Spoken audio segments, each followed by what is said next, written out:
Thanks, Christopher, and thanks everyone for calling in. Hope everyone's had a few holidays this week, and we'll ask Coach Smart for just a brief opening remark, and then we'll take a few questions. Coach? Thanks, Claude. Yeah, I'd reiterate what Claude said. Hope everybody had wonderful holidays. Chance to share some time with the family.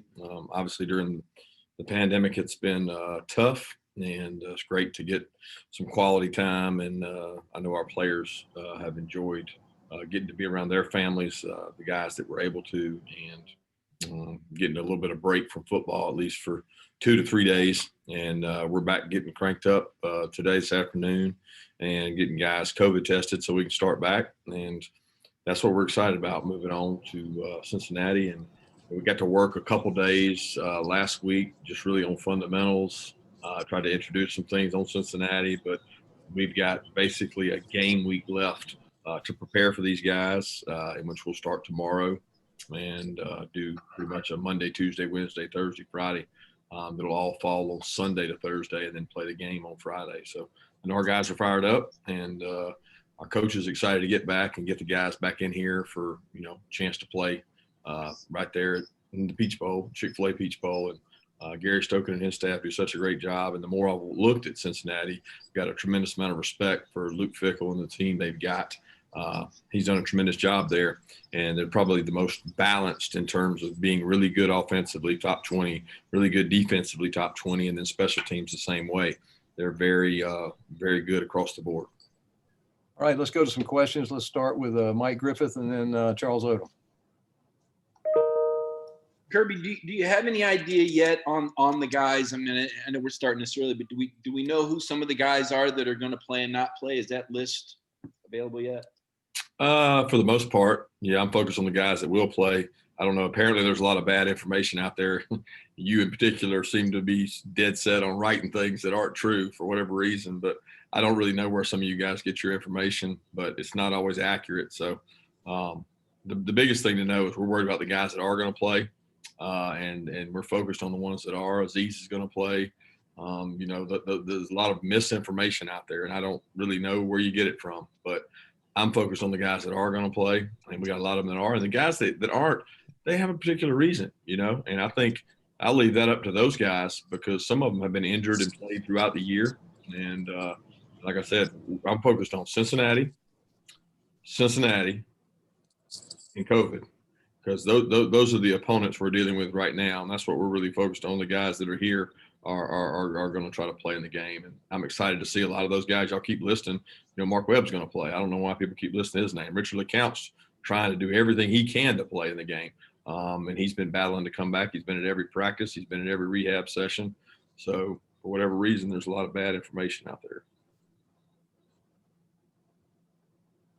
When we were last together, you expressed some regret that Cincinnati wouldn't have a chance to enjoy the full game week that the Peach Bowl committee provides.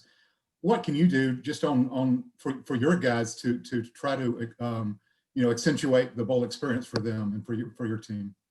Well, it's hard because the bowl experience is at the bowl, and we're not going to be at the bowl until the night before the game. So it becomes, your work week experience. That's this week.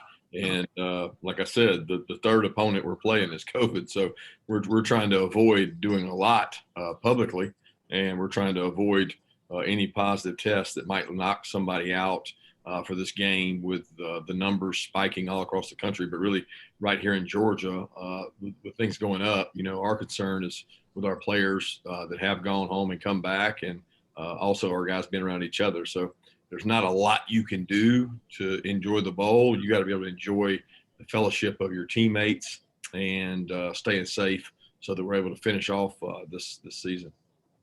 I can follow up quickly. When do you take your team to Atlanta? We're going the night before the game, so I guess that'd be Thursday. Let's go to Seth Emerson and Mark Weiser. Kirby, let me try on other guys' answer as you feel you want to.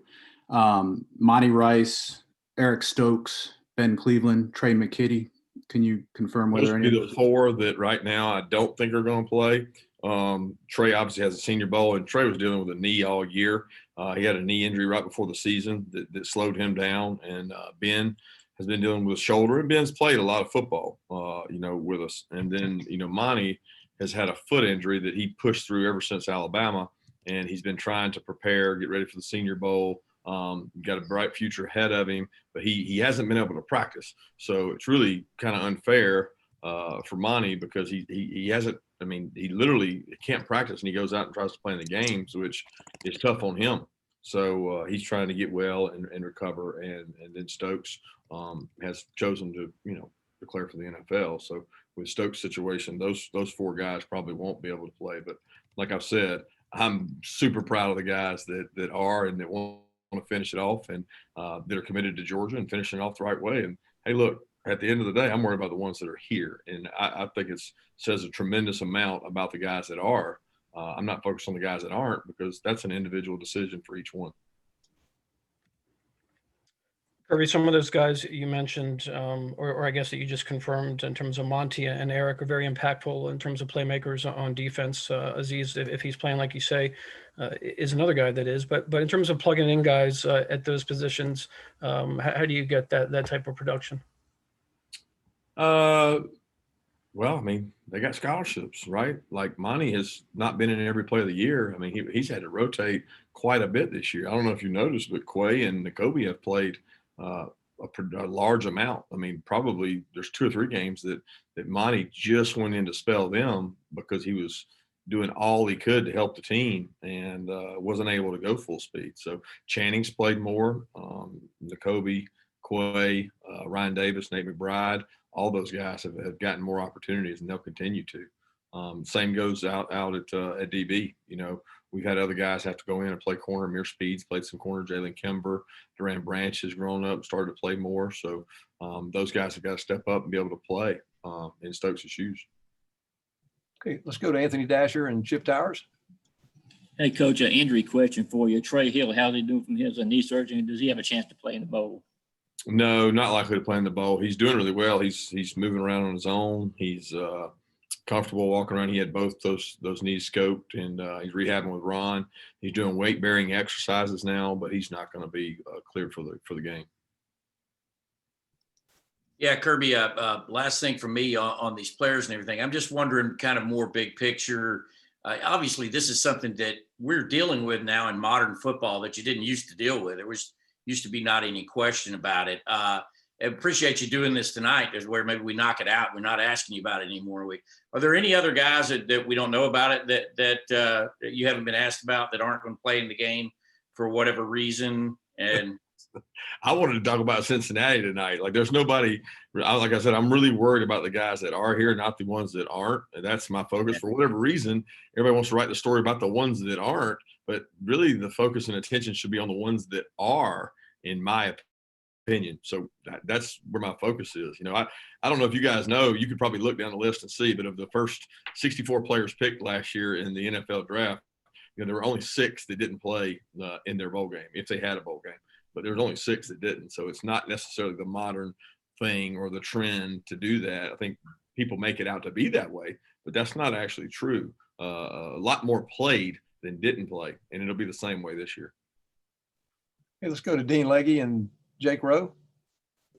Kirby, how are y'all going to deal with the COVID? I mean, is the COVID thing going to be that y'all find out on Wednesday or how is that working for this game as it relates to getting guys ready to play for? When can they be knocked out by COVID, for lack of a better term? Would it be Friday morning or Thursday? Will y'all know? No, I mean, we have 3 tests to clear. So one would be tonight. We have 2 more tests to clear, which will be Monday and Wednesday. We're following our conference protocol, just like they're following their conference protocol, and everybody agreed to stick with your protocol throughout the year. But we have 3 hurdles to get through. One would be tonight's, in which we hope to get back the test as soon as possible, and then we would have Monday morning, I think it is, and Wednesday morning. So you can imagine we're on pins and needles, because anybody that hits on those 3 testing cycles would be out. And the bigger concern is the contact tracing, in which they may knock out more guys. And anybody at this point wouldn't clear contact tracing or COVID. So it's an obvious concern for both teams, and we've dealt with it all year, but our numbers have gone up in the last 2 to 3 weeks in terms of us hitting some players, where we had gone I don't know, a long time without really losing anybody. And we've had some guys that we've had to quarantine and we've lost. And we're fighting to get every one of them back. I mean, the week that we would have played Vandy, we would have had one or two.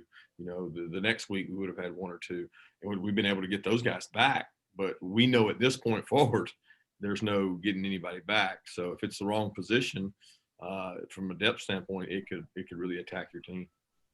I'm sorry. Have you planned personally for what would happen if Kirby Smart misses the Peach for whatever reason? Yeah, we have protocol in place, and every time I test, it's a concern of mine, and I'm not going to share that exact plan because it hadn't had to come to fruition. But we've been through it and talked about it, and have things available for Skype meetings, Zoom meetings, to sit in team meetings, to be at practice by way of Zoom meetings, have someone in charge of game day decisions, and pretty much everybody in the country has that now. Kirby, it wasn't necessarily because of players skipping bowl games 2 years ago, but I guess it was last year.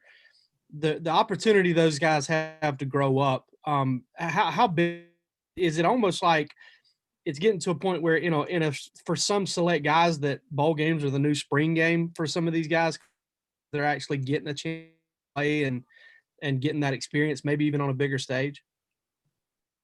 Yeah, I agree with that statement of guys getting an opportunity to step up and play. I don't really know exactly what you're asking, other than, do guys get a better opportunity to play in bowl games? Yes. A lot of guys get an opportunity in bowl games because sometimes you have postseason injuries. Sometimes you have, first round picks that choose not to play. I mean, for whatever reason, you have attrition, right? And other guys get an opportunity to play. We certainly had a lot of that, but a lot of those choices last year weren't their own. A lot of those choices last year were our choices. So we had 2 first rounders that chose not to play, but we had some other guys that couldn't play. Let's go to Brandon Sudge and then Jillian from the Red and Black. Hey, Kirby, so a big picture, in terms of the bowl game, what do you feel like some of the biggest takeaways y'all can have as a program? Is it more of looking towards the future, saying this is what the team has for 2021, or what do you feel like the magnitude is in a bowl game, and when you're able to win it, I suppose, like you did against Baylor last year? Yeah, I think everybody tries to spin the bowl game as building momentum, and that's great. It 100% is an opportunity to build momentum. Everybody wants to talk about 2021 anyway. That's all a lot of teams want to talk about. Once you're not in the Final Four and you're not in the playoffs, I mean, that's what people are going to talk about. They're going to talk about the next season. They're going to gloom or doom. It's going to be way up here if you win, and it's going to be way down here if you lose. And the truth, as I always say, resides somewhere in the middle. And that's not going to necessarily change for us. What I want to do is play good, sound football. I want our seniors that are in this game to go out on top. I want the guys that have dedicated, 5 and sometimes 4 years to our program, some cases 3 years to our program. I want them to go out on top because they have worked so hard to do that. So it's an opportunity. It's a reward for our guys to go out and play a top 10 opponent, a team that has not lost a game all year. It's got one of the best programs in the country over the last 3 years. We want to go out and perform well. We want to perform our best. We want to play our best game.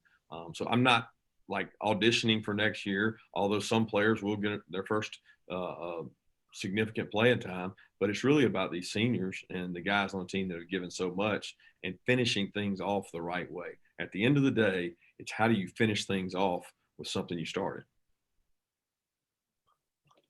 Hey, Kirby. If you've gone back to watch some film on Desmond Ridder, what have you noticed about him, and what are your thoughts on containing him? He's a much better runner than you give him credit for. He's long. He covers a lot of ground. He makes the right decision a lot. When you're playing a guy that's played as many games as he has, it's like, he's seen it before. We've been over this before in terms of experienced quarterbacks. Quarterbacks that have a lot of experience don't make mistakes. He pulls the ball when he should pull it. He makes guys miss on the perimeter. He takes off and scrambles for a 50-yard touchdown run. And you can't really account for that as a defense coordinator when you're trying to cover all the weapons they have. And he's just a really, really good football player. Okay, we've got time for one more question. Let's take that from Connor Riley. Hey, Kirby. One, was your favorite Christmas gift you either got or gave this year? And two, how, I know it's truncated practices in a traditional bowl schedule, but how beneficial are those, I guess, extra practices at the end of the year, especially when you look at schools like Tennessee and South Carolina having to opt out of bowl games? How beneficial are those to young players? Well, they're really beneficial when you get the full, I guess, allotment, I would say, like the full gamut of hey, you're going to get 5 practices and then you're going to come back and you're going to practice for the bowl game. Those are really good. We didn't get that this year with the pushback schedule. We kind of got 2 practices in which we worked on Cincinnati a little bit, but we competed and went good on good as well. And then this week it'll be focused on a game week. So we don't get that benefit that we traditionally get. And then for me, gift I got or gave, I guess my wife purchased one of those ring lights. So she thinks I'm going to be at home doing these Zooms with you guys this off season. I told her we were trying to get back to normal, but she's purchased one of these things that I guess glows light and throws at you from the other side. So anything that she can do to maybe help me look better would certainly help. Thanks, Coach Smart. Thanks, Sure. everyone, for calling in. Reminder, there's going to be, if you hadn't already got it, a good bit of information coming on some fairly large media availabilities with both teams on Monday and Tuesday. So stay on the lookout for that information. Thanks, everybody.